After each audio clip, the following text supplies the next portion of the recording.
Good afternoon, everyone. My name is Stefano Aliberti, and I'm a professor of respiratory medicine at the University of Milan. It's my pleasure to introduce you to the Looking Ahead, the Changing Landscape of MAC Lung Infection Symposium during the third World Bronchiectasis and NTM Conference, sponsored by INSMED. I will be chairing this symposium with Dr. Eva Polverino. She is directing the ECF and bronchiectasis unit at the Vallebrom Hospital. And thank you, Eva, for chairing this symposium. Thank you, Stefan, and thank you, INSMED, and thank to all participants for being with us at this symposium this afternoon. As you can see, we will have two relevant speakers. We have chosen an important topic, NTM, and in particular with regards to the new guidelines. That's the reason we have today with us Professor Lobinger from the Royal Brompton Hospital and Professor at the Imperial College in London, and Professor Nicolas Veziris from the Sorbonne University and from the National Reference Center for Mycobacteria in France. Am I right? Good. So we will, can you pass to the next slide, please? Yeah. So as you can usually see our conflicts of interest. And after that, we want to remind that this symposium is being developed according to your needs. We hope to have a discussion that is going around the most relevant topics you raised during the survey. We launched the survey just before this event in order to have an idea, a rough idea, what are the most important questions in your mind. And based on these questions on this survey, we have developed this symposium, and we hope to answer the most important questions and to lead the discussion around your questions. That's the reason we asked you to answer the survey, and we will try to cover through the speakers, through the talks, and we will have a discussion at the end, including the questions you might want to add to the chat. We have a live chat we have today during the session. Stefan, would you like to remind the format for this session, please? Absolutely, Eva. So this will be a roundtable discussion. The agenda topics have been already presented by Dr. Polverino.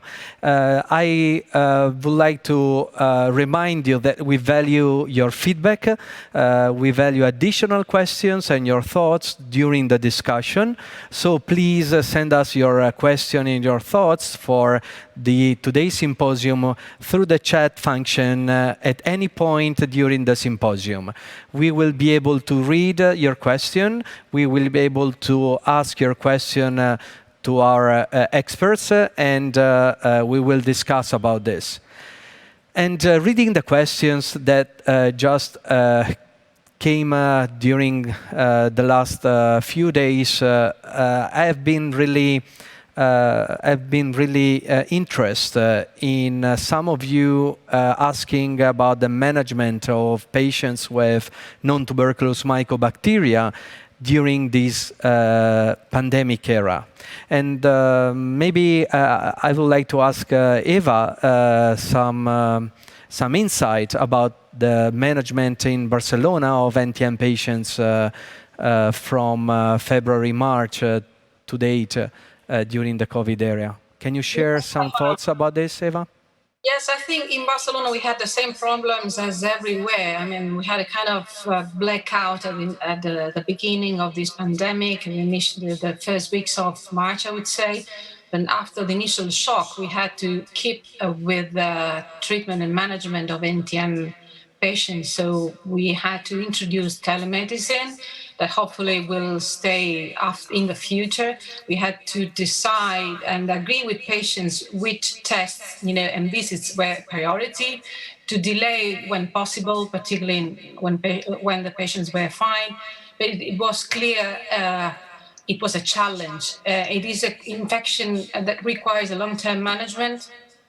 and surely will be there after the pandemic era, after the COVID. We'll still have NTM. That's the reason NTM is such an important topic for us today, and particularly after the publication of the new guidelines, right, Stefano? I think this is crucial, and that's the reason we have to discuss today the advances we have made with the new guidelines. I don't know, do you think the level of awareness worldwide has increased a bit after, well, with all the work we're doing and with the incredible job done with the new guidelines? Do you think the awareness has increased, Stefano?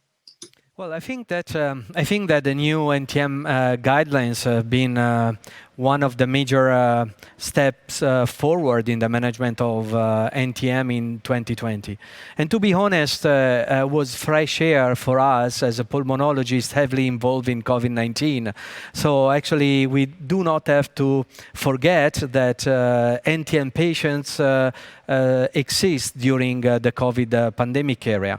And as a pulmonologist, but also as infection disease specialist, we all should identified a specific time and a specific place in our daily clinical practice for patients with NTM, but also for patients with any chronic respiratory disease, because this is a really, really difficult to manage disease in some cases.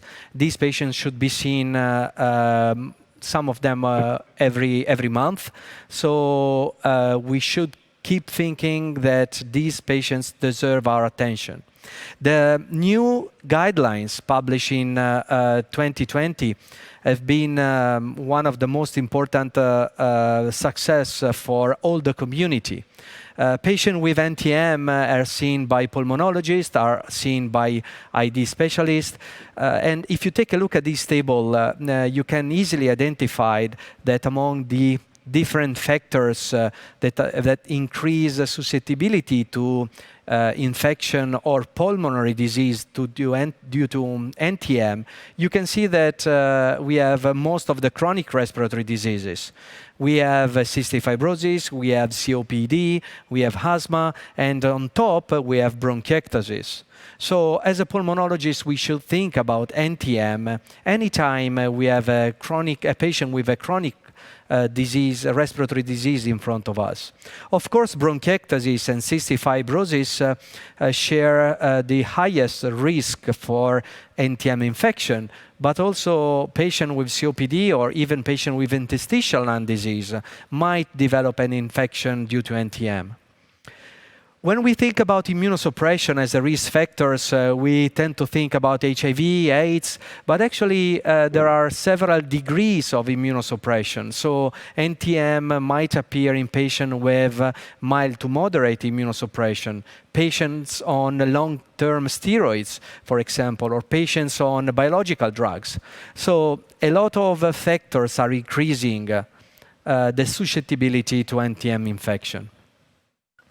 As I mentioned, the new guidelines published in 2020 has been one of the major steps forward in the management of this disease. There are several things I would like to share with you. First of all, this has been a huge effort by 4 international societies. 2 societies in the pulmonary field, the American Thoracic Society and the European Respiratory Society, but also 2 infection disease society, one the IDSA from America and the other one the INSMED from Europe. After 13 years from the 2007 guidelines, these new guidelines have been based on a rigorous methodology. Starting from the development of clinically valuable PICO questions and following a specific grade approach that help the expert to evaluate the evidence. In the task force of the guidelines, we can recognize not only infection disease specialists and pulmonologists, but also methodologists and patient representatives. The guidelines has a special focus on MAC, but also on abscessus, Kansasi, and Xenopi lung disease. We have some key changes in comparison to the 2007 guidelines. Changes not only on which kind of patients should be treated, but also changing in terms of the identification of the endpoint of treatments and several other important aspects that Professor Löbinger I think, will share with all of us in the next presentation. It's my pleasure now to introduce Professor Michael Löbinger, who is leading the Host Defence Unit at the Royal Brompton Hospital in London. And Professor Löbinger will give us a better insight in the new 2020 guidelines and their impact especially for patients with Mycobacterium avium complex disease. Thank you so much, Professor Löbinger, for being with us this afternoon. Thank you very much indeed, Stefano and Eva. I'm delighted to be here to have a look at some of these aspects that Stefano has talked about. Now, many of you will have just been listening to the NTM talk within the World Bronchiectasis Conference, and you will have heard Jacco go through the guidelines in some detail. But as Stefano said, what I'm going to try and do is highlight some of the differences and really some of the things that took my eye when I was reading through the guidelines and how they may impact on my management or what my personal feeling is with some of the changes that Stefano mentioned. I'd like to just highlight really a couple of points. I'm only going to talk for a few minutes. The first one is something that Jacco mentioned actually at the end when he was talking about in answer to some of the questions, which is really when to treat. And one of the PICO questions that came up was whether patients with NTM pulmonary disease should be treated with antimycobacterial therapy or watched and waited and followed for evidence of progression. And really, this is the highlight of the response to this is one of the first changes in the guideline, because it really changes the emphasis over previous guidelines on when to treat. And what the guideline mentions is that for patients that meet the diagnostic criteria, it's suggested that treatment is initiated rather than watchful waiting, particularly in certain circumstances. Now, actually, if you delve deeper into the guidelines and read the evidence and the justification for the guidelines, in actual fact, there is a realization that often patients don't progress. And it's very clear if you read the detail following on from the recommendation that actually it's necessary to weigh up several factors still in deciding whether to treat a patient. So even though the highlight sounds like it's changed significantly with the emphasis on treatment, in effect, I think we still need to make the same weigh-ups as to whether to start treatment in a patient. And these weigh-ups for me are as follows. So firstly, the extent of disease is important. For somebody with extensive disease, such as that with cavitary disease on the right-hand CT scan, then you would be much more willing to start treatment straight away than compared with somebody with a much more nodular bronchiectatic type. In actual fact, in this left panel, this was a patient with MAC that we didn't treat initially for MAC, but instead we optimized their bronchiectasis management. We gave them increased physiotherapy, and a lot of this tree and bud improved, and actually they never went on to need NTM treatment. We know that there are certain features that worsen the prognosis of NTM pulmonary disease: low BMI, cavitary lung disease, high burden of symptoms, coexistent fungus and other microbes, and a high burden microbiologically, i.e. smear positivity. And so for these with a high extent of disease, you're much more likely to initiate treatment. And that's insinuated in the guidelines as well. If you look at the response in a little bit more detail, it says especially in the context of positive AFB sputum smears or cavitary lung disease. Now, what about progression? Now, I think progression is still important to look for. And as I mentioned, certainly in my practice, but also generally, and as mentioned in the guidelines, often these patients don't necessarily progress And therefore, with those with less extensive disease, I still think that it is reasonable to follow microbiology, clinical and radiological variables for change over time, with changes for the worsening much more likely to lead for treatment initiation. Well, what about the other factors that you must weigh up? Another one is the significance of the species that you isolate. If I isolated a species which is much more likely to cause pathogenic disease, such as MAC, Kansasii, abscessus, I'm much more likely to have a lower threshold to treat than if instead I isolate one that is much less associated with pathogenic disease, such as Mycobacterium gordoni. And finally, and again, this is something covered in the guidelines, but I think it is really important.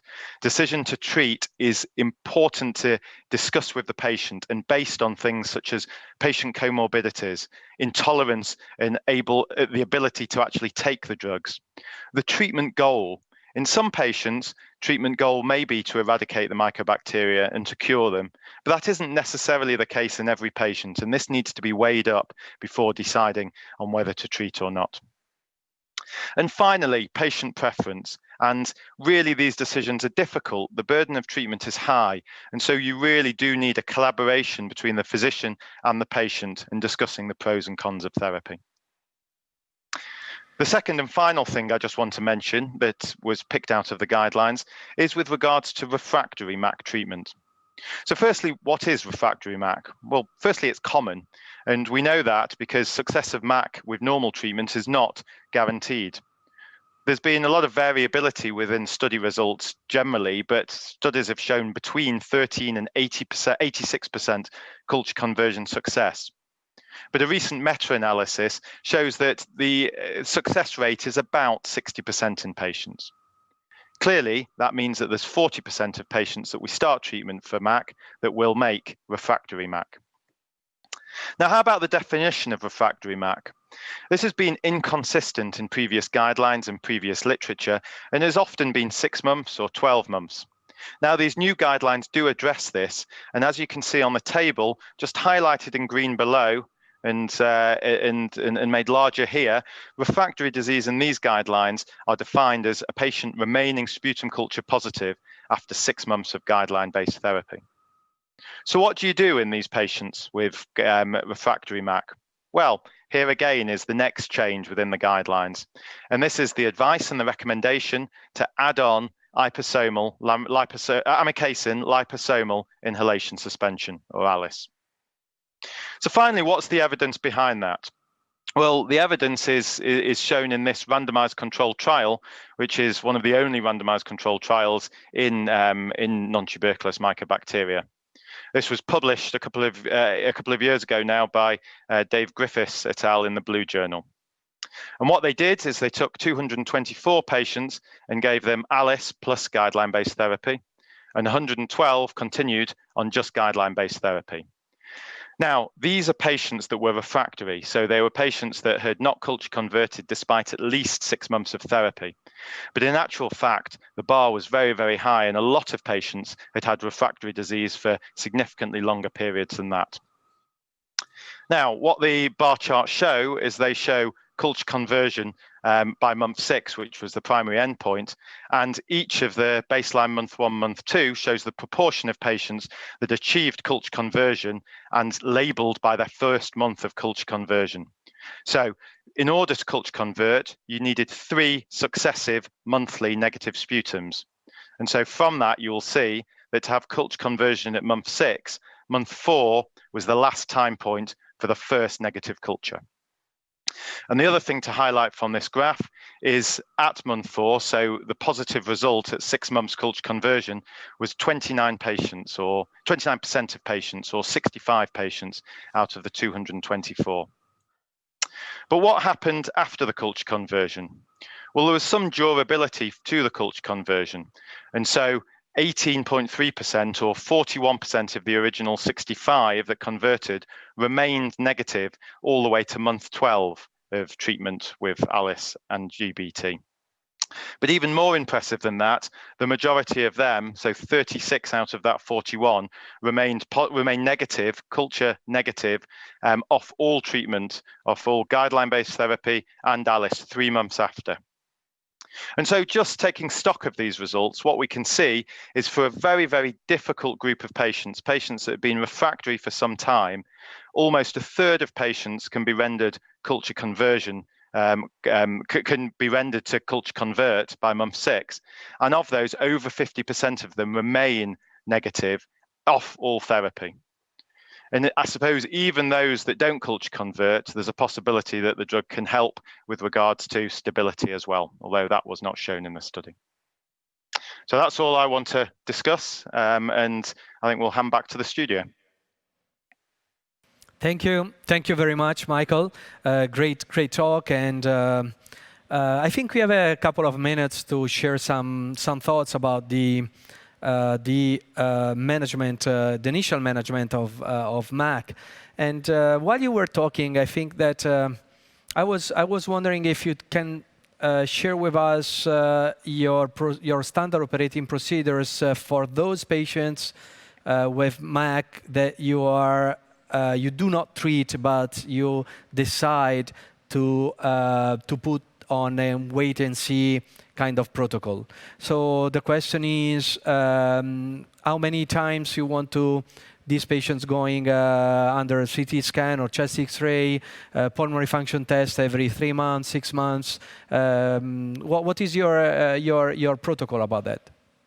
I think it's really difficult to protocolize because I think it's really important to be individual to the patient.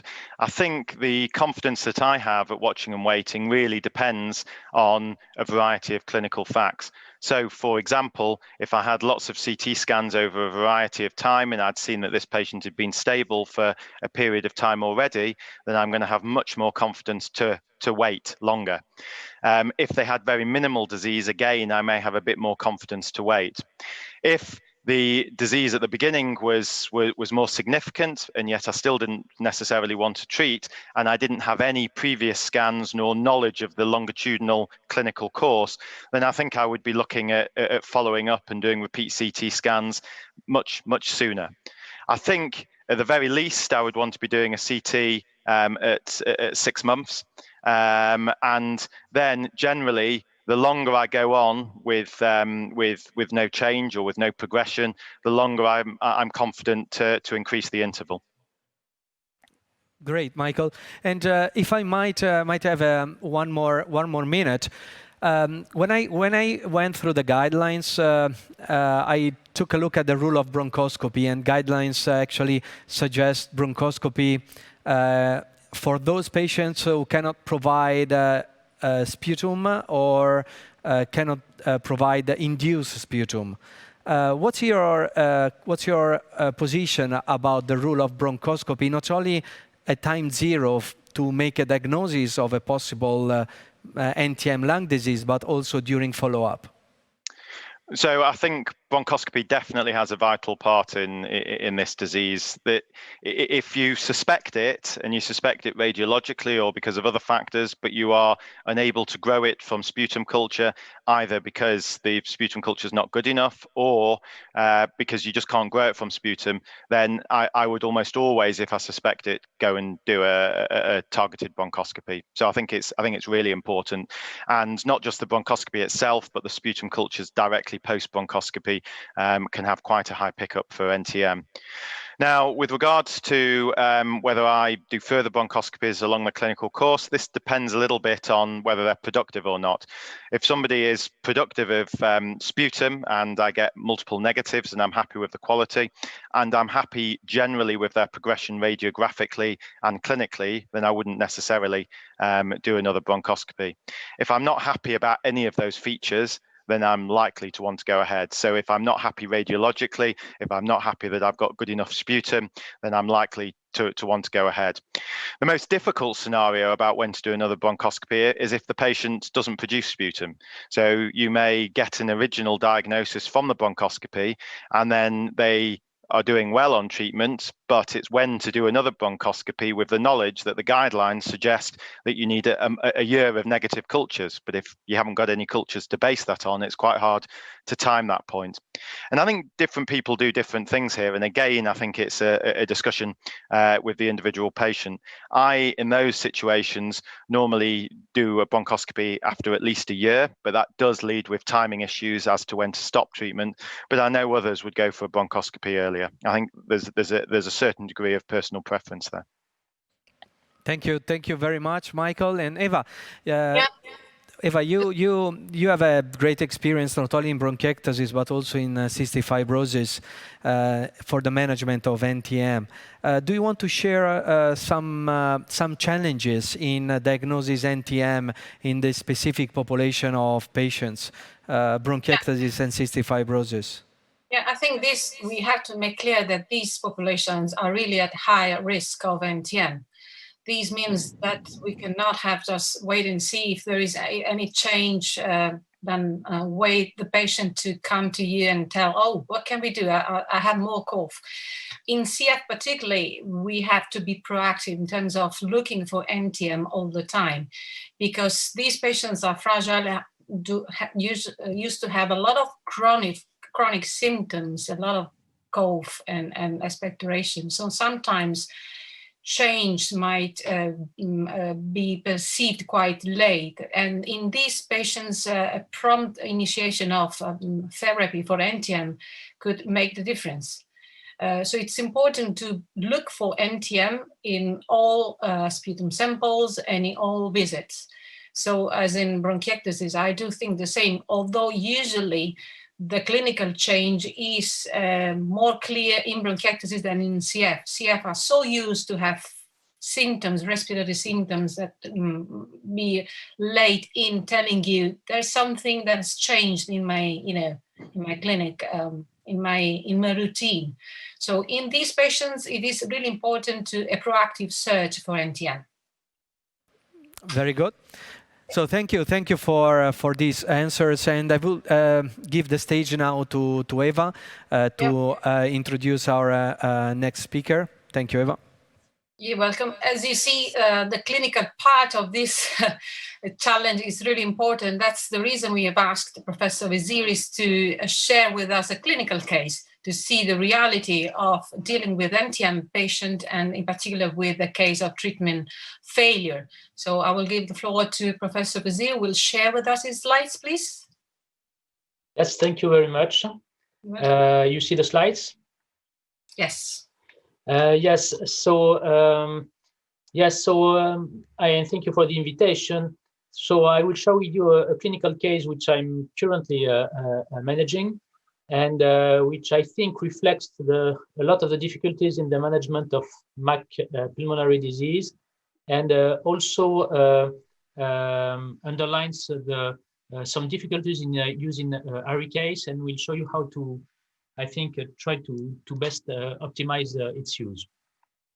So the case is a woman. She's born in 1944. She happens to be a medical doctor. She's a gynecologist, still practicing. Nothing really specific in her medical history. And so she's been diagnosed with bronchiectasis in 2014. And in 2016, she's diagnosed with, she has cough, and she's diagnosed with cavities of the right upper lobe. So at that moment, she undergoes a bronchoscopy, which is culture positive for M. avium. And so she is started on treatment with initially clarithromycin, rifampin, and ethambutol. And then rifampin is stopped because of allergy, and clarithromycin is switched to azithromycin. So she's continued on azithromycin and ethambutol. In May 2017, she has hemoptysis. So at that moment, she has, again, bronchoscopy, which is culture negative for mycobacteria. She has, again, hemoptysis in 2018, February. And so she has, again, a bronchoscopy, which is, at that moment, again, culture positive for Mycobacterium avium, which is still drug susceptible, and in particular susceptible to clarithromycin. So due to these hemoptysis episodes, she's sent to the surgeon, and with the idea both that the surgery will solve the hemoptysis problem and will help for curing the avium disease. So she undergoes in May 2018 upper right lobectomy with wedge resection of the middle lobe. In September 2018, so that's about 4 months after the surgery, she has a CT scan which still shows some infiltrates in the middle lobe and in the lower lobes. So I'm not quite certain that the avium has disappeared at that time. So, however, she's still on therapy, and I decide to stop the treatment on May. So that's 1 year after the surgery. The idea being that I treated her 1 year after the surgery, but that's overall 2.5 years after the start of treatment. So that was really very, very long. Unfortunately, about 6 months after, so that's January 2020, she has again symptoms, cough, middle fever, and dirty sputa. And at that moment, the sputum is positive with Pseudomonas aeruginosa. So she started on a 3 weeks treatment with ceftazidime and ciprofloxacin, which is with clinical efficacy. And in May 2020, she is again sputum AFB positive. So when I get the result of the cultures, so there is some ambiguity because M. avium is for sure positive, but there was some ambiguity about the presence also of Mycobacterium abscessus.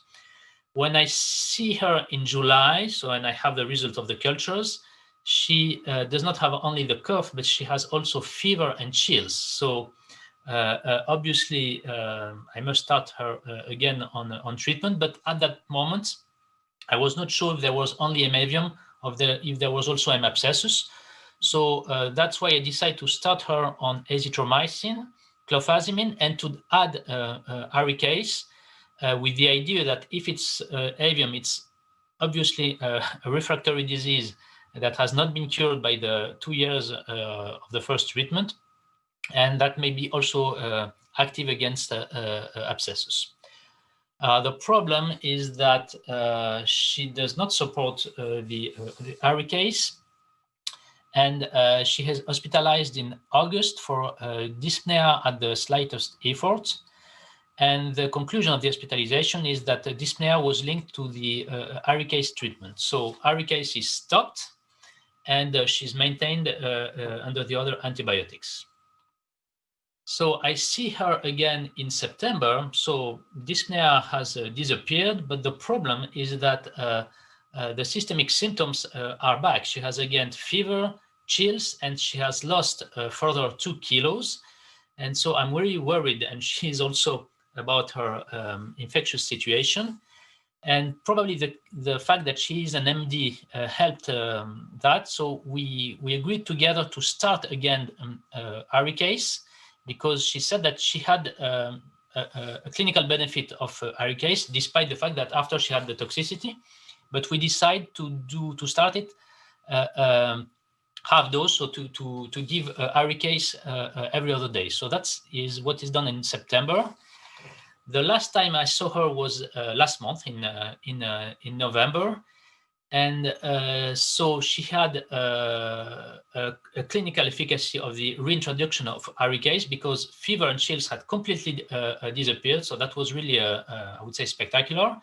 And the interesting point is that the dyspnea did not come back, and by herself, she was progressively increasing the frequency of aricase.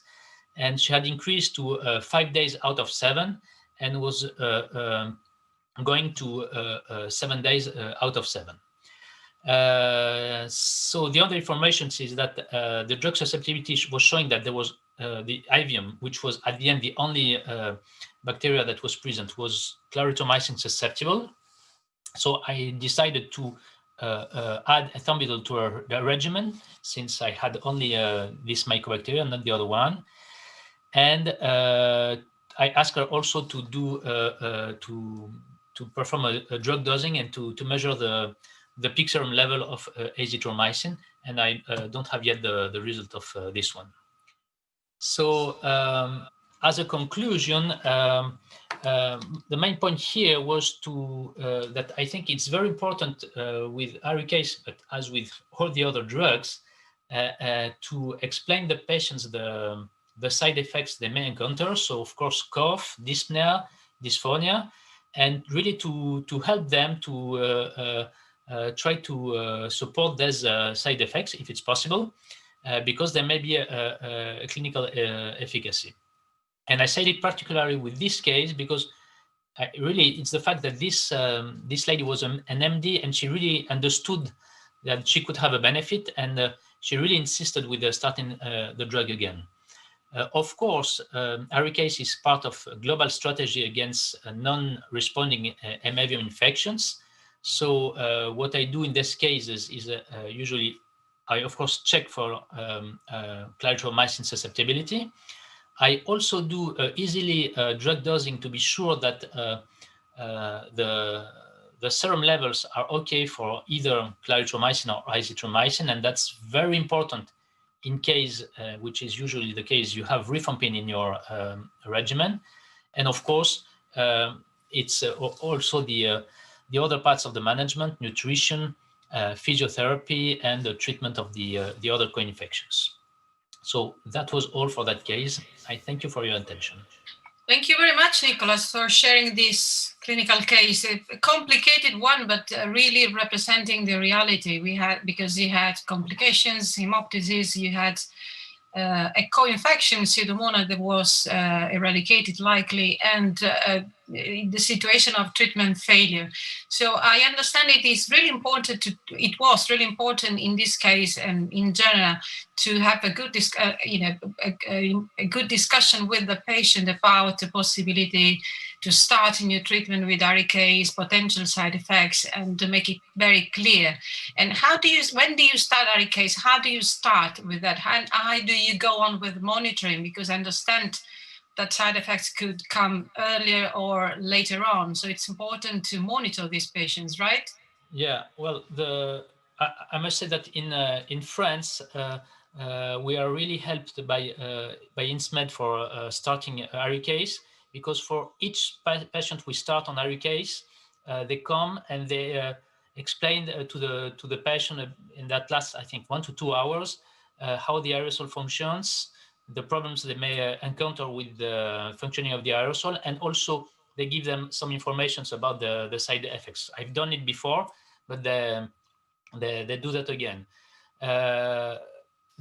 What is a little bit tricky is that one of the side effects is the cough. So since, I mean, usually you give them because their disease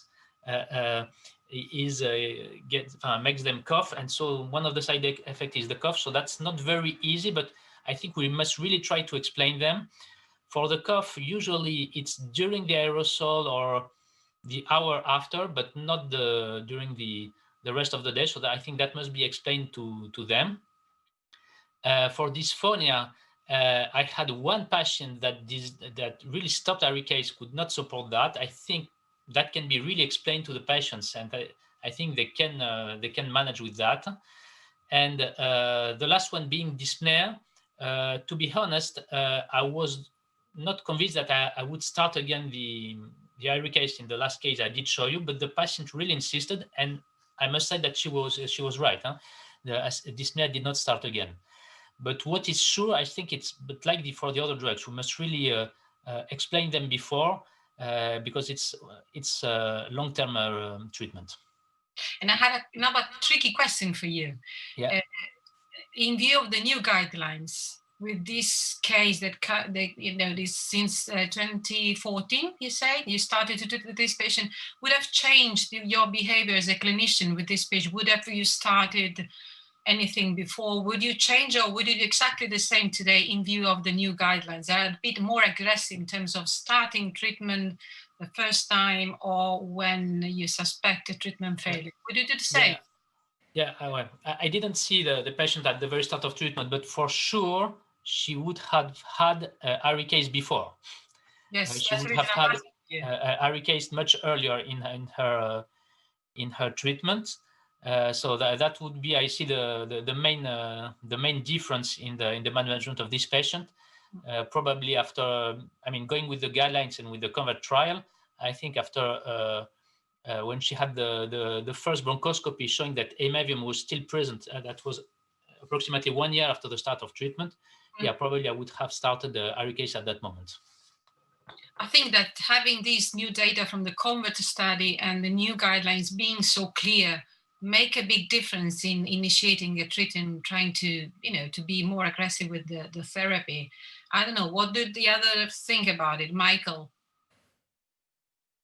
Yeah, I mean, as I kind of mentioned in my topic, there is the highlight of the guidelines does seem to have a sort of change in emphasis to be more aggressive earlier and to treat more people. But I think when you get into the small print, actually a lot of what it's saying is the same. A lot of what it's saying is the same with regards to an individual assessment about whether treatment is needed or not.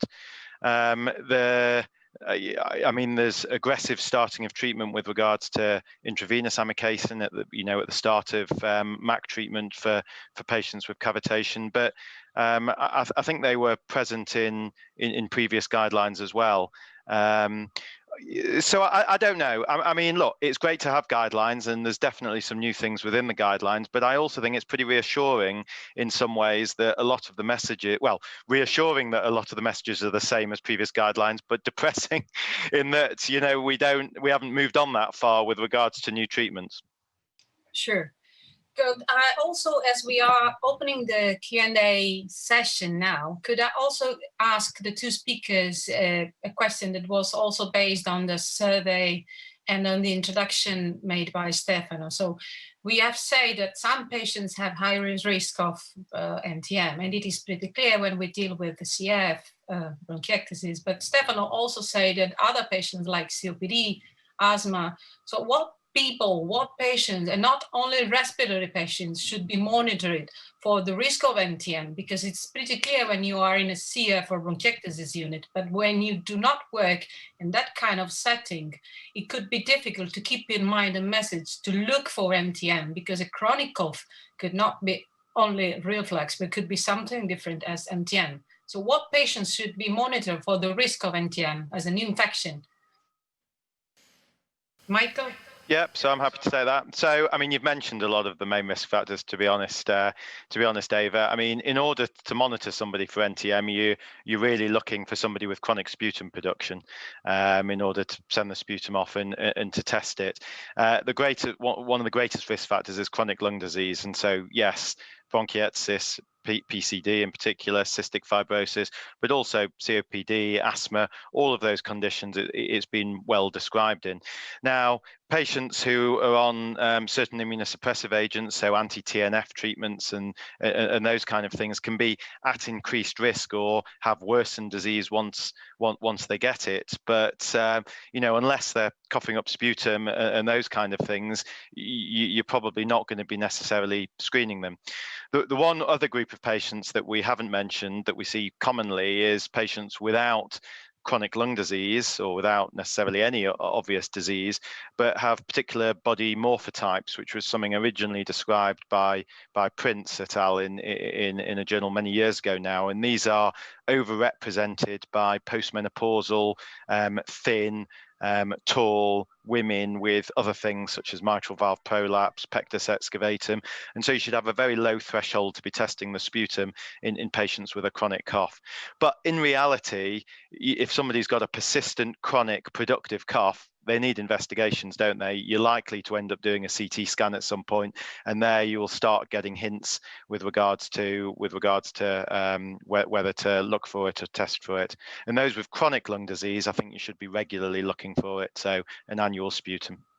And if I can add something, I do see more and more patients on biological treatments for autoimmune, rheumatologic, or hematologic diseases, and there is an increasing number of these patients starting with cough, who are usually monitored not in lung center. So sometimes these patients arrive late to the pulmonologist. What do you think, Nicholas? Is this your experience as well? Well, late. I don't think I have exactly this experience. Maybe I may just add. Maybe Michael said it, but clearly the patients that are under steroids, but also inhaled steroids, and of course that needs really to be. I mean, the balance of the benefit and of the risk must be really balanced, because it's been clearly individualized. There is a risk of NTM disease in the lung. And the second thing I wanted to say, but that's he said it also, was clearly that the low body mass index is both a risk of disease and a risk of progression. And I must say that at my consultation, at the time I see outpatients, they all have a low BMI. I think it's probably the only common factor between all these women, apart from the fact that they are all women. They are all very, very thin. And so I think that's, I mean, you will not screen all the people with a low BMI, but clearly, as Michael said, chronic sputum plus low BMI, you must really start thinking about that. The other group, actually, if I can just say that I forgot to mention that we get a lot of referrals of, partly due to the centre we're in, is those with interstitial lung disease. So those with sarcoid, those particularly with fibrotic hypersensitivity pneumonitis. Quite often these patients start developing cavitation, which is quite hard to see sometimes within their destroyed lung, and grow persistent MAC. And we've got a lot of patients like that, and they are universally difficult to manage and treat, and take quite a large proportion of those would go into the refractory section. Yeah, very good point, Michael. So Stefan, I think we can open the discussion to the audience. So if you want to start, if you have any question, you can write it in the chat. Am I right, Stefano? Absolutely. So Eva, first of all, I would like to congratulate you with Nicholas for his clinical case, and for three major reasons. First of all, it was clear how the ARIKase liposomal should be used in terms of being on top of the guideline-based therapy. This is what Nicholas and Nicholas' group did, and is correct.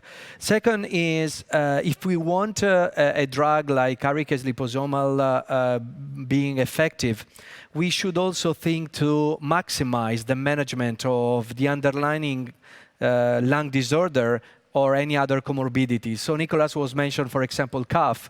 So cough has different way to be managed. Maybe, I don't know if the patient had gastroesophageal reflux disease, which is a common comorbidity for NTM patients. Nicholas mentioned respiratory physiotherapy. So I think that ARIKase liposomal should be suggested on top also of an optimization of respiratory physiotherapy. So these were really important insights. And both Nicholas and Michael touched an important issue we are seeing in our daily clinical practice, which is the co-infection with other pathogens. So Michael mentioned fungus, and Nicholas mentioned Pseudomonas. And I'm reading now a question by Dr. Barker mentioning the co-infection of NTM with Pseudomonas aeruginosa. How do you decide in a patient with a co-infection of NTM and Pseudomonas, which is the most virulent pathogen, Pseudomonas or NTM, and how you decide to go for a treatment for Pseudomonas first or NTM first? I would like to hear both positions. First Michael and then Nicholas, if you can share with us your way to proceed in these kind of patients. Thanks, Stefano. So I think it's a great question, and I think it's a difficult one to answer, actually. In some scenarios, it's relatively easy. So if somebody's got a big stonking cavity, like in Nicholas's patient, then it's very unusual for Pseudomonas to be causing that, and it's much more likely to be the MAC in that instance. But if you remember when I was showing some of my cases, I had two CT scans, one with a cavity and the other one that I said I didn't treat, which was some tree and bud and bronchiectasis, which grew actually both Pseudomonas and NTM. In that case, we optimized treatment for the Pseudomonas, optimized the physiotherapy, and then we didn't ever end up treating the NTM. So I think if there's a doubt, then it's worthwhile optimizing other things first. So if there's a doubt as to how much role the Pseudomonas is playing, then it's worthwhile optimizing the physio, worthwhile optimizing the Pseudomonas treatment, because obviously the burden of disease and the length of burden of treatment and the length of treatment is significant with NTM. But sometimes with a cavity, it's easy. A cavity, however, is much more difficult when you're growing both NTM and fungus. But I'll let Nicholas answer the first question first. Yes, well, of course, I agree. I mean, if there is no evidence on the CT scan that it's more one than the other, you start by the simplest treatment. You start with your 3 weeks course for Pseudomonas, and it's much easier than going for 1 year, 1.5 years for Emavium. So that's for sure.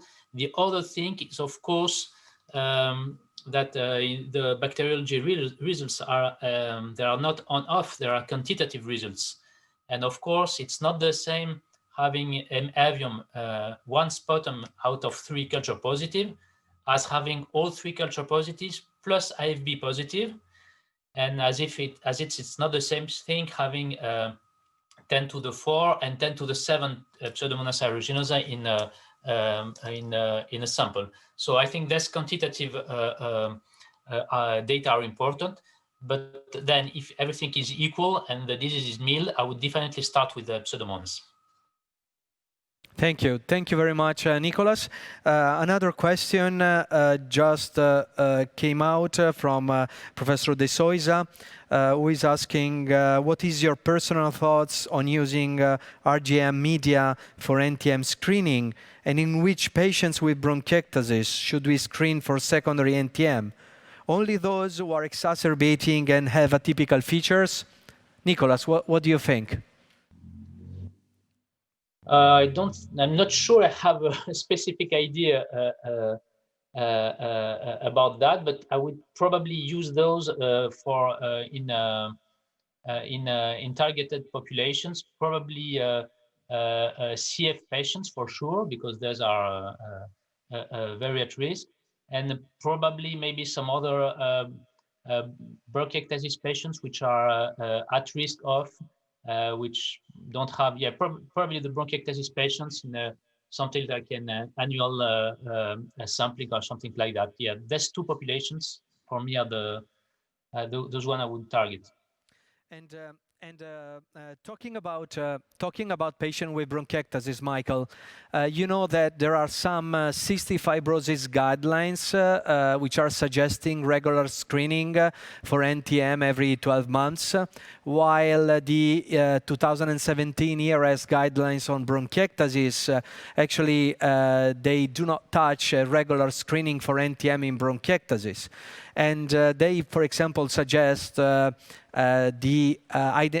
searching for NTM as an etiology of bronchiectasis in patients with specific clinical and radiological characteristics. So can you share with us some of your thoughts about screening and screening patient with bronchiectasis for NTM? What is your position on that? So I was lucky enough to be involved in the BTS bronchiectasis guidelines, and I remember a discussion about screening for NTM in bronchiectasis patients. My personal view is I screen patients that are productive of sputum on an annual basis and send it for NTM. But I know there was some differences of opinion actually with other experts thinking that it was only needed if things change after the initial one. But on a personal point of view, I do an annual an annual screen. Now, I would also do more regular screens if things change. So if there's anything different about the patient's bronchiectasis disease, either clinically, i.e. they're not performing as well, the normal antibiotics are not having the same effect, or there are differences radiologically that make me worry a little bit about NTM, then clearly I would screen for NTM in the middle of that cycle too. How do you manage a CT scan for monitoring patients on treatment for NTM, Michael or Nicholas? Would like to start? Yeah, I'm happy. Given I was mid-flow.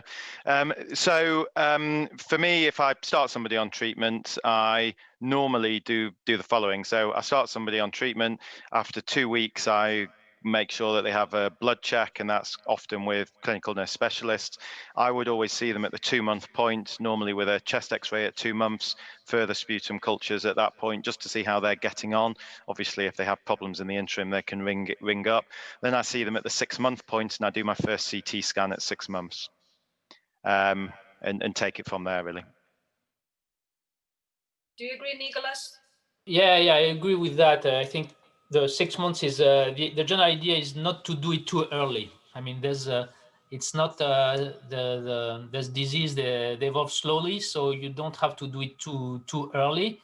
And probably also the important point is, as for a lot of other diseases, to have a D0 CT scan, to have a reference CT scan to compare, because if the CT scan has been done 3 or 6 months before, it's usually difficult to interpret. I think that's a really, really, really important point. And the number of times that you've seen somebody and you've done a 6-month scan, but actually it's no better than the scan, but that was 6 months before treatment was started, and it's impossible to try and work out the amount of deterioration pre-treatment compared to the amount of improvement post-treatment. So I think that's a really good point. I always would make sure they have one at baseline too. So thank you so much. I'm just going through the other questions, but we are running out of time. So I would like to ask Eva if she wants to make a summary of these talks we had over the past hour. Sure, Stefano, it's a pleasure. As I said, we developed this session based on the questions received on a survey, and I think we have addressed most of them and answered most of them thanks to the help of our speakers. So possibly which patients should be monitored, what patients are at risk, when to start the treatment for NTM, and what patients should start. I think these two elements have been widely covered, particularly by Professor Lobiger, and particularly what is treatment failure and how to manage treatment failure in case there is insufficient response to usual treatment. So we have seen how to use REKs, eventual side effects, how to manage, how important is to inform the patient about this new treatment and potential benefits and disadvantages. So the clinical case from Nicholas has clearly shown how difficult it can be, but a solution can be found if we go, with calm through all the elements available. So what patients, when to start, how to go forward with treatment and treatment failure. I think these have been the main points of this session, and it is clear that I think we get a good advance with the new guidelines published in 2020, and particularly in terms of identification of NTM patients, treatment and management of MAC disease. We have clear now what patients are at high risk of NTM, in particular CF and bronchiectasis. The risk raises up to 188-fold times the risk of getting NTM infection. Very high risk also for COPD, and low BMI has been raised as a very important risk factors for all the patients with NTM. So in particular bronchiectasis, look for NTM, look for this infection, otherwise you won't find it. The next one, please. So I don't see the screen very well. Could you proceed to the next?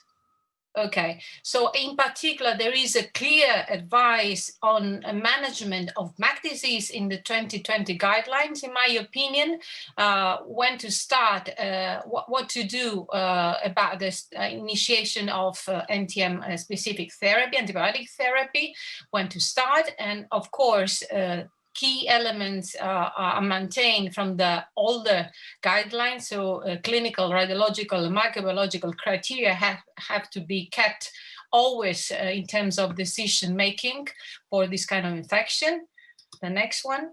And in particular, if there is cavitation in the lungs, so we should consider to start the treatment. So the other element that's been highlighted, that has been highlighted during this session, is what to do about treatment failure. So for the first time in the guidelines, we have an approved treatment and specific recommendation for refractory MAC disease when usual therapy fails after 6 months of complete therapy. Then new guidelines clearly recommend to add ARIKayce liposomal therapy. Because we have seen from the CONVERT study that the conversion rate clearly increased up to 30% of the population, that culture conversion is sustained and maintained over time, even 3 months after stopping any kind of treatment. So a big advance in this disease. But of course, an individualized treatment is always necessary, because we have seen from the clinical case that efficacy of ARIKayce, and as any other treatment, is linked to patient adherence to it, and for that, side effects have to be personalized, have to be managed in a personalized way. So ARIKayce liposomal requires us as a clinician to prepare our patients to what the treatment might lead to in the future, what kind of side effects, what kind of benefits. So it is important to have a broad discussion with our patients about the future when starting this kind of treatment. So thank you. Thank you, Eva. And I would like to apologize with Dr. Robin Brittenlong and Dr. Ji-Hong Lee. We were not able to answer their question, but I think that both Michael and Nicolas will be able to answer those questions in the chat.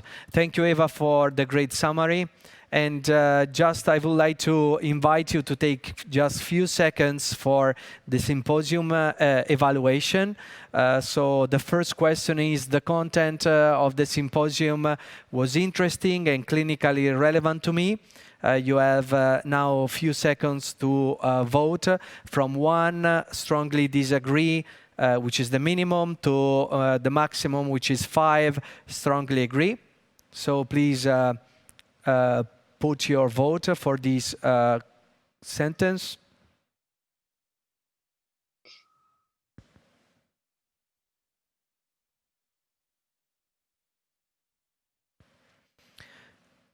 Thank you. Then we move to the second one. The information presented will have an impact on my clinical practice.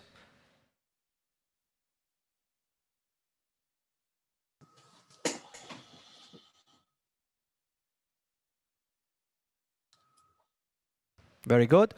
And then the last one, following this symposium, I have a good understanding of the potential benefits of ARIKayce liposomal and its place in treating MAC pulmonary disease.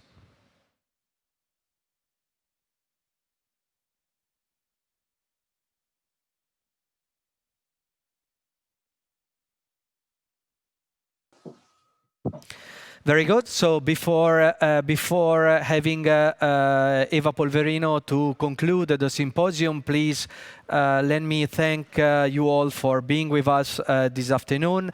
INSMED for sponsoring the symposium, and all the team of technicians who made this symposium this afternoon. Professor Michael Lobinger and Professor Nicolas Euridis, and again, Eva, if you want to conclude, the stage is yours.